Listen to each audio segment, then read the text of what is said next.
السلام علیکم ورحمۃ اللہ وبرکاتہ۔ یو پی میں مدارس اسلامیہ کا حکومتی سروے جاری ہے۔ اس درمیان عالم اسلام کی ممتاز دینی درسگاہ دارالعلوم دیوبند کی مجلس شورا کا اہم اجلاس بھی جاری ہے۔ سہ روزہ اجلاس کے آخری دن یعنی بدھ کو شورا کے جملہ فیصلے سامنے آئیں گے، مگر ایک بڑی خبر کھل کر سامنے آ رہی ہے کہ حضرت مولانا سید محمود اسد مدنی صاحب دامت برکاتہم کو دارالعلوم دیوبند کی مجلس شورا کا رکن منتخب کر لیا گیا ہے۔ حالانکہ ابھی تک شورا کے اجلاس میں سروے کے متعلق قابل ذکر گفتگو سامنے نہیں آئی ہے، لیکن اس درمیان جمعیت علماء ہند کے صدر اور دارالعلوم دیوبند کے صدر المدرسین مولانا سید ارشد مدنی کا نہایت اہم بیان سامنے آیا ہے۔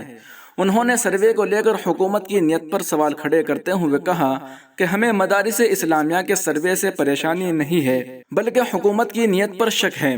حکومت مدارس اسلامیہ کا سروے تو کرا رہی ہے، لیکن دیگر منظور شدہ اور غیر منظور شدہ اداروں کو اس سے مستثنی رکھا جا رہا ہے۔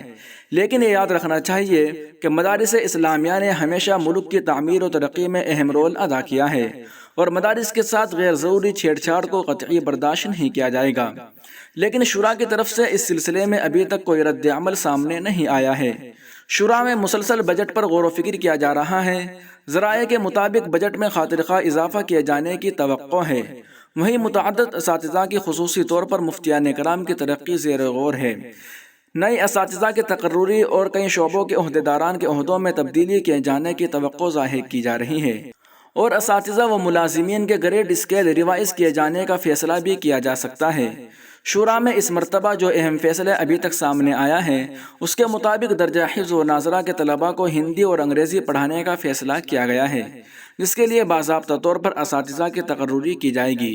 ساتھ ہی دارالعلوم دیوبند کی مقبوضہ جائیدادوں کو خالی کرانے کے لیے تجویز پاس کی گئی ہے، اور شہر و دیگر مقامات پر دارالعلوم دیوبند کی جو قدیم مکانات ہیں ان کو بھی خالی کرایا جائے گا۔ ساتھ ہی مرحومین کے لیے تعزیتی قرارداد منظور کی گئی۔ ادھر دیوبند میں مدارس اسلامیہ سروے جاری ہیں۔ آج بھی متعدد اداروں کا سروے کیا گیا ہے۔ باری تعالیٰ سے دعا کیجیے کہ اللہ تعالیٰ تمام مدارس اسلامیہ کی حفاظت فرمائے، آمین یا رب العالمین۔